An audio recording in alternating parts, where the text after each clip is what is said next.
আমৃত্য ভালোবাসি তোকে। লেখনীতে সালমা চৌধুরী। পর্ব ৬০। দেখতে দেখতে মাসখানেক কেটে গেছে। এর মধ্যে মেঘের প্র্যাকটিক্যাল পরীক্ষাও শেষ হয়ে গেছে। অন্যদিকে আবিরের ব্যস্ততা দ্বিগুণ বেড়েছে। সকালে নাস্তা করে বাসা থেকে বের হয়, ফিরতে ফিরতে প্রায় ১০-১২টা বেজে যায়। মেঘ প্রায় প্রতি রাতেই ব্যালকনিতে দাঁড়িয়ে আবিরের জন্য অপেক্ষা করে। প্রিয় মানুষটার জন্য অপেক্ষা করতে কখনো ক্লান্ত হয় না মেয়েটা। আজ শুক্রবার, স্নিগ্ধ শীতল পরিবেশ। মেঘের ঘুম ভাঙে প্রায় 10টার দিকে। ফ্রেশ হয়ে আপন মনে নিচে যাচ্ছিল, আচমকা সিঁড়ির কাছে এসে থমকে দাঁড়ালো। তানবীরের রুমের ভেতর থেকে আসা পড়ার শব্দ মেঘ সহসা ভ্রু কুঁচকে তানবীরের রুমের দিকে তাকালো। 1 সেকেন্ড দেরি না করে তানবীরের রুমের দরজা ঠেলে ভিতরে দেখলো। মেঘকে দেখে তানবীর পড়া থামিয়ে শান্ত স্বরে জিজ্ঞেস করলো, কিছু বলবি? মেঘ হা করে দুহাতে মুখ দেখে উত্তেজিত কণ্ঠে বলল, তুমি পড়তে বসেছ? তানবীর নম্র স্বরে বলল, সামনে পরীক্ষা। মেঘ বিস্ময় সমেত তানবীরকে দেখছে। বাসায় মেয়ে সংঘটিত ঘটনার পর থেকে বাবা ছেলের সম্পর্ক যেমন ফাটল ধরেছে, তেমনি ফাটল ধরেছে পড়াশোনার সাথেও। রাজনীতিতে জড়ানোর পর পড়াশোনাটা কেবল সার্টিফিকেটের জন্যই চালিয়ে গেছে। পরীক্ষা ব্যতীত কখনো কলেজের গণ্ডিও পার হয় না। এত বছর পর হঠাৎ তানবীরকে পড়তে বসতে দেখে মেঘের বিস্ময় যেন কমছেই না। এক ছুটে গেল হালিমা খানের কাছে। একে একে সবাইকে তানবীরের পড়ার কথা বলেছে। সেসব শুনে মিমা রাদিও তানবীরকে এক নজর দেখে গেছে। মেঘ রুমে এসে দেখে বন্যা কল দিচ্ছে। বন্যা কল রিসিভ করে মেঘ উত্তেজিত কণ্ঠে বলল, জানিস কি হয়েছে? বন্যা আতঙ্কিত কণ্ঠে বলল, কি হয়েছে? ভাইয়া পড়তে বসছে। বন্যা ভ্রু কুঁচকে গম্ভীর কণ্ঠে বলল, এমনভাবে বলছিস আমি তো মনে করছিলাম কাউকে মার্ডার করে ফেলছেন। অবশ্য বলা যায় না, করতেও পারেন। মেঘের হাস্যোজ্জ্বল চেহারা মুহূর্তে বেদনার ছাপ স্পষ্ট প্রতীয়মান হচ্ছে। উজ্জ্বল দৃষ্টতা অন্ধকারে আচ্ছন্ন হয়ে গেছে। মুখ ফুলিয়ে শ্বাস ছেড়ে বাড়ি কণ্ঠে বলল, সরি, আমি ভাইয়ার ব্যাপারে তোকে কিচ্ছু বলবো না ভেবেছিলাম, তারপরও মুখ ফুসকে বেরিয়ে গেছে, কিছু মনে করিস না প্লিজ। বন্যা ভাব নিয়ে বলল, অনেক রাগ দেখানো হয়েছে, থাক বেবি, আর রাগ করতে হবে না। আর আমিও সরি, আসলে এভাবে তোর কলেজার টুকরা ভাইকে নিয়ে কথা বলা উচিত হয়নি।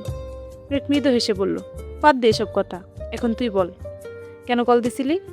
শুনলাম মিনহাজের পা ভেঙে গেছে। মনা কথা শেষ করার আগেই মেঘ খুশ করে উঠে রাগেশ্বরে বলল, তুই কি বলতে চাচ্ছিস আমার ভাই ওর পা ভেঙে ফেলছে? বন্যা রাজভারী কণ্ঠে বলল, আমি এ কথা বলবো কেন? বুঝলাম ভাইয়াকে খুব ভালোবাসিস, তাই বলে আমার কথা শেষ করার আগেই চিৎকার করে উঠবি? ঠিক আছে বল। ফুটবল খেলতে গিয়ে কিভাবে যেন পা ভেঙে গেছে, এখন হাসপাতালে ভর্তি আছে। মিষ্টিরা সবাই দেখতে যেতে যাচ্ছে, তুই তাদের নাম্বার ব্লক করে রাখছিস, তাই আমাকে বারবার কল দিচ্ছে। তুই কি যাবি? মেঘ ধীর কণ্ঠে বলল, আজ শুক্রবার, আব্বু বড় আব্বু সবাই বাসায়, দেখি যেতে দেয় কিনা। আচ্ছা আমাকে জানাইস। ঠিক আছে। মেঘ নিচে আসতেই আব্বুর সাথে দেখা। মেঘ ভয়ে ভয়ে বলল, আব্বু, আমার একটা ফ্রেন্ড পায়ে ব্যথা পেয়েছে, সবাই দেখতে যাবে, আমিও যাই? মোজাম্মেল খান মেয়ের দিকে তাকিয়ে মলিন হেসে বললেন, ঠিক আছে যাও, তানবীরকে নিয়ে যেতে বলো, ভাইয়া পড়তেছে। মোজাম্মেল খান আশ্চর্যিত নয়নে তাকিয়ে বললেন, কি, তোমার ভাই পড়তে বসছে? মেঘ নিঃশব্দে হেসে বলল, হ্যাঁ, অনেকক্ষণ যাবৎ পড়তেছে। হঠাৎ পড়তে বসার কারণ কি? জানি না, ভাইয়াকে ডাকবো? মোজাম্মেল খান ধীর কণ্ঠে বললেন, না থাক, পড়তে যেহেতু বসছে পড়ুক, তুমি বরং আবিরকেই বলে নিয়ে যেতে। আবিরের নাম শুনেই মেঘ আতঙ্কিত কণ্ঠে বলল, না, আমি একাই যেতে পারবো। মেঘ মনে মনে ভাবছে, আবির ভাই যদি জানতে পারে আমি মিনহাজকে দেখতে যেতে যাচ্ছি, তাহলে তো তেলে বেগুনে জ্বলে উঠবে। মোজাম্মেল খান হালকা ধমকেশ্বরে বললেন, একা যেতে হবে না, আবিরকে নিয়ে যাও। আবির ভাই ঘুমাচ্ছেন, এত বেলা হয়ে গেছে এখনো ঘুমাচ্ছে। আবিরের ঘুম ভাঙিয়ে তোমাকে নিয়ে যেতে বলো, আর আবির রাজি না হলে আমিই নিয়ে যাব। মেঘ বিড়বিড় করতে করতে আবিরের রুমের সামনে এসে দাঁড়ালো। মুখ ফুলিয়ে শ্বাস টেনে ফুস করে শ্বাস ছেড়ে ভেতরে ঢুকলো। আবিরের মায়াময় ঘুমন্ত চেহারা কিছুক্ষণ তাকিয়ে থেকে আস্তে করে ডাকলো, আবির ভাই। আবির ঘুমের মধ্যেই জবাব দিল, হুম। মেঘ খানিক থেমে মৃদস্বরে আবারও ডাকলো, আবির ভাই। আবির ঘুম ঘুম চোখে তাকিয়ে মেঘকে দেখেই মুচকি হাসল। আবিরের সদ্য ভাঙ্গা স্বপ্নটা আবারও চোখের সামনে বেশি উঠেছে। মেঘের মায়াবী আদলে তাকিয়ে মোলায়েম কণ্ঠে বলল, জি ম্যাম, বলুন। মিনহাজের কথা শুনে কি না কি করে বসবে সেসব ভেবেই ভয়ে মেঘের বুক কাঁপছে, তবুও সাহস নিয়ে বলল, আব্বু বলছেন আমাকে নিয়ে একটু বাইরে যেতে। আবির শোয়া থেকে এক লাফে উত্তেজিত কণ্ঠে বলল, চাচু বলছে? জি। কোথায়? মিনহাজ পায়ে ব্যথা পেয়েছে, দেখতে যাব। আবির ব্রুকুচকে জিজ্ঞেস করলো, পায়ে ব্যথা কিভাবে পেয়েছে? ফুটবল খেলতে গিয়ে। আপনি যাবেন? যাব না কেন? চাচু বলছেন যদি তো হবেই। আবির রেডি হয়ে নিচে নামতেই মুজাম্মেল খানের সাথে দেখা। মুজাম্মেল খান শান্ত স্বরে বললেন, যাওয়ার সময় ফলমূল কিনে নিয়ে যেও। জি আচ্ছা। আর হ্যাঁ, নাস্তা করে বের হও। আবির বলতে নিল, পরে খাবো, কিন্তু বলতে পারলো না। মেঘ রেডি হয়ে নামতে নামতে আবির অল্প নাস্তা করে নিয়েছে। রাস্তা থেকে ফল আর কিছু খাবার নিয়ে মিনহাসকে দেখতে গেল। আবিরকে দেখেই মিনহাস শোয়া থেকে উঠতে নিল। আবির তাকে থামিয়ে ধীর কণ্ঠে বলল, এত চাপ নিও না, শুয়ে থাকো। বন্যা মিষ্টিরা পাশে দাঁড়ানো। আবির মিনহাজের সাথে স্বাভাবিক ভঙ্গিতেই কথা বলছে। তামিমও তাতে সঙ্গ দিচ্ছে, কিন্তু মেঘের বিষয়টা একদম ভালো লাগছে না। মেঘ এখন পর্যন্ত আবিরকে যতটা চিনেছে, আবির মোটে এরকম নয়। মিনহাজের সাথে আবিরের কথোপকথন শুনে মনেই হচ্ছে না 2 দিন আগে তাদের ভেতরে তো বিদ্বেষ ছিল। মেঘ বন্যার হাতে চিমটি কেটে বিড়বিড় করে বলল, আবির ভাইয়ের হঠাৎ মিনহাজের প্রতি এই উদারতা কেন হলো বলতো? রাস্তায় এক ছেলে আমার হাত ধরেছিল বলে যা তা অবস্থা করেছিল, আর এখন এত বড় ঘটনার পরেও উনি এত স্বাভাবিক কেন? বন্যা গম্ভীর কণ্ঠে বলল, আবির ভাইয়া কি আমার নাকি তোর? আমি কিভাবে জানবো? আবির কিছুক্ষণ কথা বলে বেরিয়ে গেছে। মেঘরা বেশ কিছু সময় কথাবার্তা বলল। এর মধ্যে মিনহাজের বাড়ি থেকে মানুষ আসছে। এই অবস্থায় হোস্টেলে থাকতে কষ্ট হবে বলে তাই কিছুদিনের জন্য বাড়ি নিয়ে যাবে। মিনহাজকে বিদায় দিয়ে মেঘ বন্যারা বিভিন্ন বিষয়ে কতক্ষণ আলোচনা করলো। আবিরকে কল দেওয়ার কিছুক্ষণের মধ্যেই আবির চলে আসছে। মেঘ স্বাভাবিক কণ্ঠে জিজ্ঞেস করলো, কোথায় গিয়েছিলেন? একটু কাজ ছিল। একটা কথা বলবো? আপনার এত পরিবর্তনের কারণ কি? আবির ভ্রু গুটিয়ে ধীর কণ্ঠে শুধালো, কিসের পরিবর্তন? আপনি তো আগে এমন ছিলেন না, তাহলে এমন হয়ে যাচ্ছেন কেন? আবির মলিন হেসে বলল, আপনার ভালোর জন্য। আমার ভালো মানে? আবির বাইক স্টার্ট দিতে দিতে বলল, সময় হলে বুঝবেন। মেঘ সংখ্যায় আর কিছু বলতে পারলো না। চুপচাপ দুজনে বাসায় ফিরছে। 3 দিন কেটে গেছে। তানবীর গতকালই বন্ধুদের সাথে ট্যুরে গেছে, ফিরতে আরো 2 দিন লাগবে। আজ মিমের স্কুলে প্রোগ্রাম, তাই সকাল থেকে মেঘের কাছে বায়না ধরেছে প্রোগ্রামে মেঘের ফোনটা নেওয়ার জন্য। মেঘও তেমন আপত্তি করেনি, মিমকে ফোন দিয়ে দিয়েছে। বিকেলের দিকে মেঘ ঘুমিয়েছিল। হঠাৎ হালিমা খান আর আকলিমা খান এসে ডাকতে শুরু করেছেন। মেঘ ঘুমের মধ্যেই কোনো রকমে বলল, ডাকছো কেন আম্মু? তোকে দেখতে মানুষ আসছে, তাড়াতাড়ি উঠ। সেকেন্ডের মধ্যেই মেঘের ঘুম উধাও। তড়িৎ বেগে উঠে চেঁচিয়ে উঠল, কি? আকলিমা খান চাপা সরে বললেন, আস্তে কথা বল, নিচে লোকজন বসে আছে। মেঘ অবিশ্বাস্য চোখে তাকিয়ে আবারও চেঁচালো, আমি কোথাও যাব না। মেঘ আশেপাশে ফোন খুঁজতে নিল। হঠাৎ মনে পড়েছে মিম ফোন নিয়ে যাওয়ার কথা। হুট করে গোটা ঘটনাগুলো মেঘের মস্তিষ্ক অকেজো করে তুলছে। কি করবে দিশা বিশা পাচ্ছে না। আজ বাসায় তানবীর মিম কেউ নেই। কে বাঁচাবে মেঘকে? কিভাবে যাবে পাত্রপক্ষের সামনে? আবির ব্যতীত কাউকে পাত্র হিসেবে দেখতে চায় না মেঘ। যেভাবেই হোক আবির ভাইকে জানাতে হবে। মেঘ হুট করে বিছানা থেকে নেমেই দরজার দিকে ছুটল। আম্মু বাবা কাকিয়া কারো নম্বর থেকে কল দিয়ে হলেও আবিরকে জানাতে হবে। দরজা পর্যন্ত যেতেই মুজাম্মেল খানকে দাঁড়ানো দেখে আতঙ্কে মেঘের পা যুগল থেমে গেছে। হালিমা খান আর আকলিমা খান দুজনেই হতবাক হয়ে চেয়ে আছেন। মুজাম্মেল খান গম্ভীর কণ্ঠে বললেন, চুপচাপ রেডি হয়ে নিচে আসো, ওনারা তোমার জন্য সারাদিন বসে থাকবেন না। মুজাম্মেল খান আবারও নিচে চলে গেছেন। মেঘকে দেখতে ছেলের বাবা ছেলের মা আসছে। ছেলে প্রাইভেট বিশ্ববিদ্যালয়ের শিক্ষক, দেখতে শুনতে খুবই ভালো। মুজাম্মেল খানের পরিচিত একজন এই সম্বন্ধে কথা বলেছেন। বাবা মেয়ের একমাত্র ছেলে, উত্তরাতে নিজস্ব বাসা আছে, এলাকাতে বেশ নামডাকও আছে। ওনাদের একটাই ইচ্ছে, মেয়েকে হতে হবে সুন্দরী, যাতে ছেলের সঙ্গে মানায়। বাড়িতে কোনো কাজ করতে হবে না, যখন যা ইচ্ছে করতে পারবে। এসব শুনেই মুজাম্মেল খান মোটামুটি রাজি হয়ে গেছেন। মুজাম্মেল খান একাই ছেলের বাড়িতে গিয়ে ছেলে দেখে আবার তাদের নিজের সাথে করে বাসায় নিয়ে আসছেন। মুজাম্মেল খান ছেলের বাসায় থাকতেই আলী আহমদ খানকে কল দিয়ে বাসায় আসতে বলছেন। মালিয়া খান বাড়ির হেল্পিং হ্যান্ডরা মিলে তাদের জন্য রাস্তা রেডি করছেন। উপরে হালিমা খান আর আকলিমা খান মেঘকে শাড়ি পরার জন্য জোরাজুরি করছেন। মেঘ শাড়ি ছুঁড়ে ফেলে চিৎকার করে বলছে, তোমরা আমার সাথে এমন করছো কেন? তোমরা কি চাও আমি মরে যাই? হালিমা খান মেঘের মুখ চেপে আর্তনাদ করে বললেন, আজেবাজে কথা একদম বলবি না। ছেলে দেখার বিষয়ে আমি কিচ্ছুই জানি না। তোর আব্বু হুট করে তাদের নিয়ে বাসায় হাজির হয়েছে। এখন তুই রেডি না হলে বাড়িতে তুলকালাম কাণ্ড শুরু হয়ে যাবে। মা রে, আমার কথাটা একটু মান। মেঘ কাঁদতে কাঁদতে বলল, আমি বিয়ে করব না আম্মু। আকলিমা খান মেঘের চোখ মুছে শীতল কণ্ঠে বললেন, ছেলে পছন্দ না হলে তোকে বিয়ে করতে হবে না। তুই শুধু রেডি হয়ে নিচে যাবি আর আসবি, ঠিক আছে? মেঘ আবারও বলল, আব্বুর দেখানো কোনো ছেলেকে আমার পছন্দ হবে না, আমি বিয়ে করব না। মুজাম্মেল খান নিচ থেকে উচ্চস্বরে ডাকলেন, কি হলো? তোমাদের আর কতক্ষণ লাগবে? হালিমা খান আকলিমা খান দুজনে মেঘের চোখ মুখ মুছে মেঘকে সাজাতে শুরু করলো। মেঘের দু চোখ বেয়ে অনর্গল পানি পড়ছে। বাকরুদ্ধ হয়ে দাঁড়িয়ে আছে মেঘ। আবির মেঘের জীবনের একমাত্র স্বপ্ন পুরুষ। আবির ব্যতীত এই 1.5 বছরে কাউকে নিয়ে 1 সেকেন্ডের জন্য ভাবিনি, অথচ আজ সবকিছু তছনছ হয়ে যাচ্ছে। কিছুক্ষণের মধ্যেই মেঘকে এক কঠিন পরিস্থিতি মোকাবেলা করতে হবে। ভেতরের ভেতরে মেয়েটা চিৎকার করে বলছে, আমি আবির ভাইকে ছাড়া কাউকে বিয়ে করব না, অথচ মুখ ফুটে কিছুই বলতে পারছে না। কান্না গলায় আটকে মেঘের নিঃশ্বাস বন্ধ হয়ে আসছে। কাশতে কাশতে চোখ লাল হয়ে গেছে, তবুও কান্না থামছে না। 20-25 মিনিট পর মোজাম্মেল খান আবারও উপরে উঠছেন। ততক্ষণে মেহমানদের নাস্তা খাওয়া শেষ। আলী আহমদ খান বাসায় ফিরে কেবল ফ্রেশ হয়ে গেছেন। মালিহা খানও নিজের রুমে বসা। মেঘকে অনেক জোরাজুরি করেও শাড়ি পরাতে পারেননি। তাই সবুজ রঙের একটা 3 পিস পরিয়ে আকলিমা খান মোটামুটি সাজিয়ে দিয়েছেন।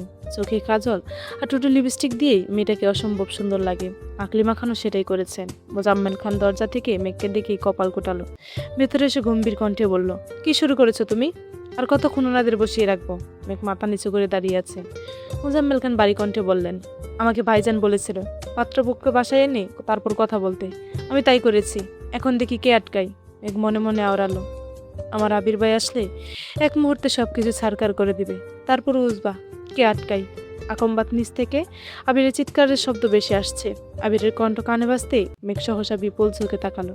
সর্বাঙ্গে হিমশীতল হাওয়া বয়ে যাচ্ছে। দু চোখ চিকচিক করছে। আবিরের কণ্ঠে একের পর এক হুঙ্কার আসছে। মোজাম্মেল খান দ্রুত রুম থেকে বেরিয়ে গেলেন। ওনার পেছন পেছন হালিমা খান আকলিমা খানও ছুটলেন। মেঘের দু চোখ বেয়ে তখনও পানি পড়ছে, কিন্তু ঠোঁট জুড়ে প্রশান্তির হাসি ফুটছে। মেঘ দীর্ঘশ্বাস ছেড়ে বলল, আপনি আমার অবয়, আপনিই আমার প্রণয়। তাই তো দণ্ডে দণ্ডে আপনার অনুষঙ্গে ডুবে যেতে চাই। মোজাম্মেল খান রুম থেকে বের হয়ে বেলকনি থেকে নিচে তাকাতেই চোখে পড়ল আবির একটা ফুলদানি ফ্লোরে ছুটে চিৎকার করে বলছে, আর কোনোদিন যদি এই বাসার চৌকাট পার করার চেষ্টা করেন তাহলে জীবন নিয়ে ফিরতে পারবেন না। পাত্রপক্ষ বয়ে এক প্রকার জীবন বাঁচাতে পালিয়েছে। মোজাম্মেল খান সিঁড়ি দিয়ে নামতে নামতে চিৎকার করে বললেন, সমস্যাটি কি তোমার? আমার কোনো সমস্যা নেই। তুমি বিয়ে করবে না বলে বাড়ির কারো বিয়ে হবে না? আবির উচ্চস্বরে চেঁচিয়ে উঠল, না, হবে না। আগামী 6 মাস এ বাড়িতে কোনো বিয়ে হবে না। তোমার কথাই শেষ কথা? আবির রাগান্বিত কণ্ঠে পুনরায় বলল, হ্যাঁ, এ ব্যাপারে আমি সিদ্ধান্তই শেষ সিদ্ধান্ত। মোজাম্মেল খান রাগে ফুসফুস করছেন। অতিরিক্ত রাগে আবিরের চোখ মুখ লাল টুকটুকে হয়ে গেছে। মালিহা খান, আকলিমা খান, হালিমা খান তিনজনই আবিরকে থামানোর চেষ্টা করছেন। আজ আবিরকে থামানো সম্ভব না। মোজাম্মেল খানও রাগের চোটে যা তা বলছে। আবিরও প্রতি উত্তরে নিজের ক্ষোভ প্রকাশ করেই চলেছে। আবিরের রাগে সবার পাশ কাটিয়ে উপরে যেতে যেতে বিড়বিড় করে বলল, এরপর পাত্রে দেখার নাম করে কেউ এই বাসায় আসলে চৌকাট পার হওয়ার আগেই তার 2 পা ভেঙে দেব। অতিরিক্ত রাগে আবিরের শরীর ঘেমে একাকার অবস্থা। শার্টের বোতাম খুলতে খুলতে একটু এগোতেই মেঘের সঙ্গে দেখা। দাগর দাগর দু চোখে গাঢ় কাজল, ঠোঁটভর্তি লিপস্টিক দেখে আবিরের মেজাজ তুঙ্গে। মেঘ ছলছল নয়নে তাকিয়ে আছে। এমন সময় আলী আহমদ খান নিজের রুম থেকে বের হয়েছেন। মোজাম্মেল খান তখনও নিজের মতোই ভক ভক করে যাচ্ছেন। আবির দীর্ঘশ্বাস ছেড়ে 2 হাতের বৃদ্ধাঙ্গুল দিয়ে মেঘের 2 চোখের কাজল লেপটে দিয়েছে। সাথে সাথে ডান হাতের বৃদ্ধাঙ্গুলে মেঘের ঠোঁটে কষা দিয়ে লাল টকটকে লিপস্টিক গাল পর্যন্ত ছড়িয়ে দিয়েছে। মেঘ আকম্বতের মতো তাকিয়ে আছে। আবির গম্ভীর কণ্ঠে বলল, নিচে তোর শ্বশুর অপেক্ষা করছে, যা নিজের রূপটা দেখিয়ে আয়। আবির ফুসফুস করে নিজের রুমে চলে গেছে। মেঘ ঘাড় ঘুরিয়ে কতক্ষণ আবিরের দিকে তাকিয়ে রইল। নিচ থেকে আলী আহমদ খানের দমকের শব্দে মেঘ লাফ দিয়ে ওঠে। সঙ্গে সঙ্গে নিজের রুমে ঢুকে দরজা বন্ধ করে দিয়েছে। ড্রেসিং টেবিলে নজর পড়তে মেঘ গুটি গুটি পায়ে এগিয়ে গেল। লেপটে যাওয়া কাজল আর গাল পর্যন্ত ছড়ানো লিপস্টিক দেখে মেঘ মুচকি হেসে বলল, আবির ভাই, আপনি বড্ড হিংসুটে। তবে এই হিংসুটে মানুষটাকেই আমি ভালোবাসি। নিচ থেকে চিৎকার চেঁচামেচি শব্দ আসছে। মেঘ বয়ে গুটিসুটি মেরে বিছানার এক কর্নারে বসে আছে। দুজন একবার উঠে দরজা পর্যন্ত গিয়েও ফিরে এসেছে। আবিরের প্রতি মেঘের অগাধ বিশ্বাস। আবির একাই সবকিছু সামলে নিতে পারবে, কিন্তু আজ তা হলো না। দুবাই এক বিরনে আবির আটকে গেল। আলী আহমদ খান হুঙ্কার দিয়ে উঠলেন, তোমাদের জন্য কি এলাকায় মান সম্মান নিয়ে বাঁচতে পারবো না? আবির শাড়ির বোতাম লাগাতে লাগাতে বাবলিশ জবাব দিল, মান সম্মান যাওয়ার মতো কাজ না করলেই হয়। আলী আহমদ খান আবারও চেঁচালেন, আমরা কি করব না তা কি তোমাকে বলে করতে হবে? আবির নিশ্চুপ দাঁড়িয়ে আছে। মোজাম্মেল খান 2 হাতে আবিরের মাথা চেপে ধরে বসে আছেন। 2 হাতে নিজের মাথা চেপে বসে আছেন। আলী আহমদ খান আবারও বলতে শুরু করলেন, শুধু হাতে পায়ে বড়ই হইছো, কিন্তু মানুষের সাথে কেমন আচরণ করতে হয় তা শিখোইনি। এই মানুষগুলো যখন বাইরে আমার উপর আঙ্গুল তুলবে, তখন কি জবাব দিব আমি? আমার ছেলে হয়ে তোমার এই আচরণ কিভাবে হতে পারে? তোমরা প্রতিনিয়ত প্রমাণ করছো তোমরা কারো ভরসার যোগ্য নও। তোমার উপর ভরসা করলে একদিনেই আমার সাম্রাজ্য ধ্বংস করে ফেলবে। আবির দীর্ঘ নিঃশ্বাস ছেড়ে ধীর কণ্ঠে বলল, আবু প্লিজ মাথা ঠান্ডা করুন, আপনি অসুস্থ। আমার অসুস্থতা নিয়ে তোমার ভাবতে হবে না, তোমার আচরণই সবকিছু বুঝিয়ে দিয়েছে। আবির ভেতরে ক্রোধ কোনোভাবে আটকাতে পারছে না, রাগেশ্বরে বলল, ঠিক আছে, আমি যেহেতু আপনার সাম্রাজ্যে একমাত্র সমস্যা, সেই সাম্রাজ্য আর কলঙ্কিত না করি।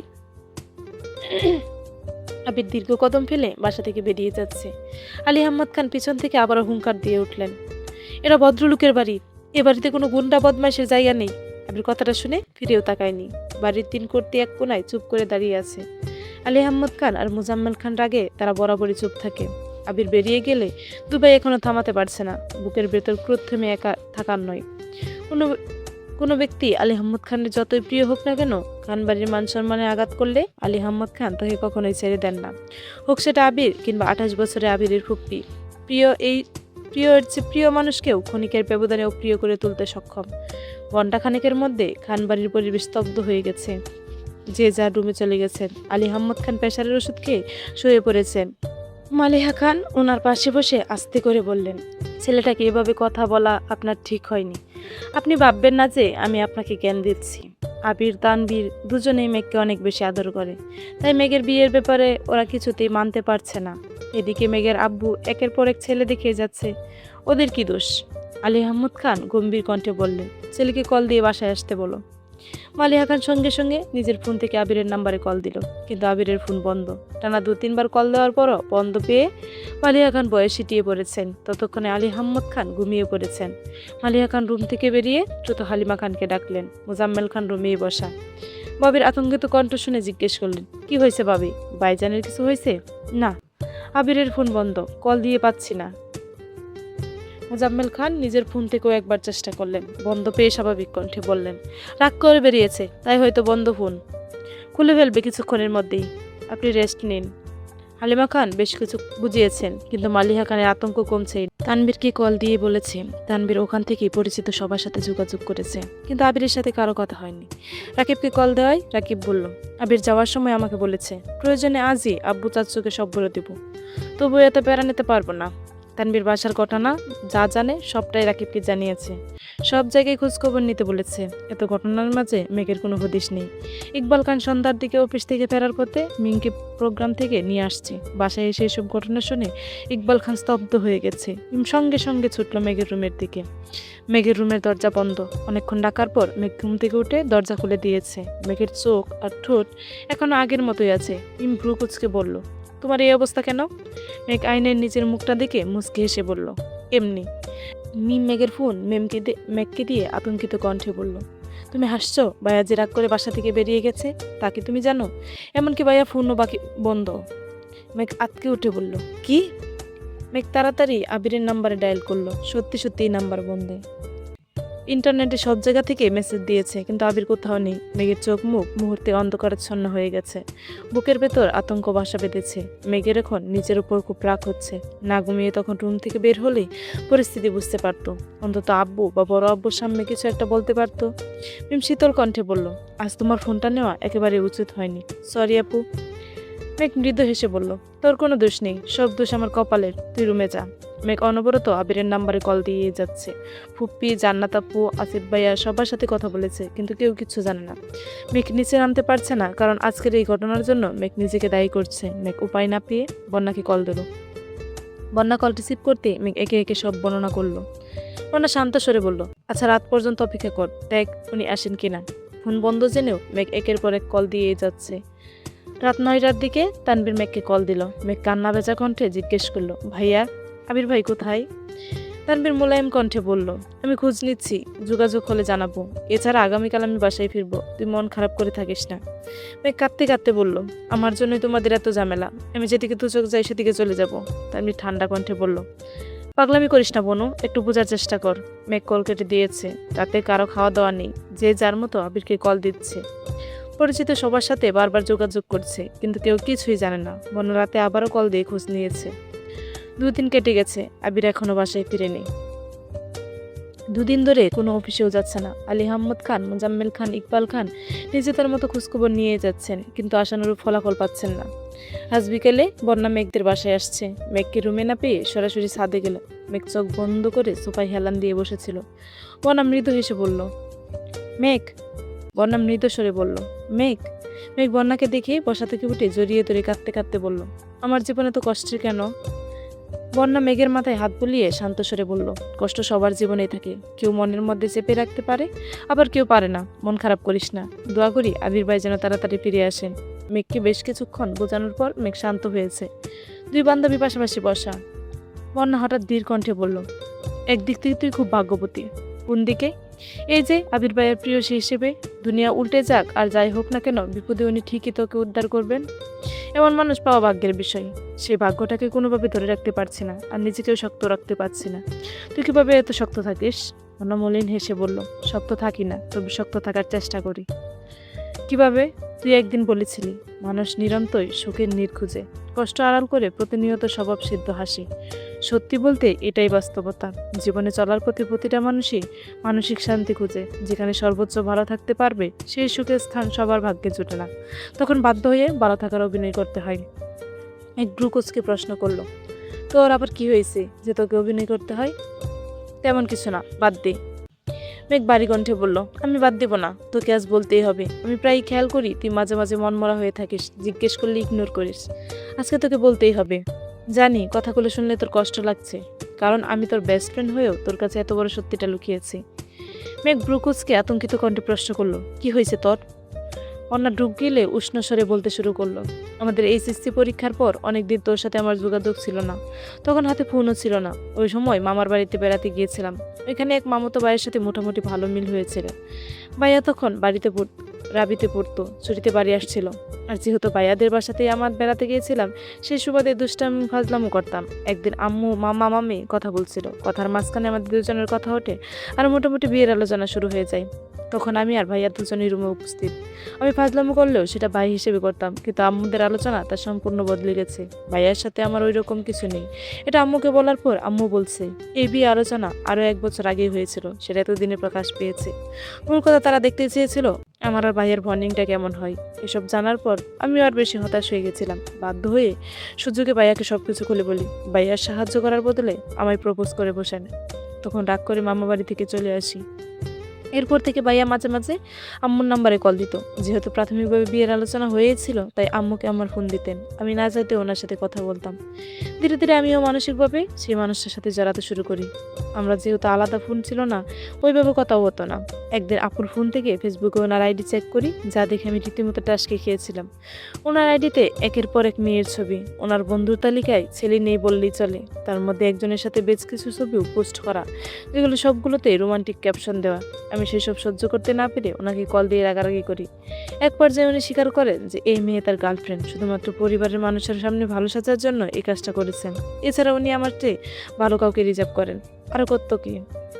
ওনার দীর্ঘ নিঃশ্বাস ছেড়ে আবারও বলল, সেদিনের পর একটা কথাই মাথায় ঢুকেছে, জীবনে বহুরূপী মানুষের চেয়ে একজন অতি সাধারণ মানুষও ঢের ভালো। মানুষটা নিষ্ঠুর কিংবা পাষাণ হোক, তবু একান্ত আমার হোক, চলবে।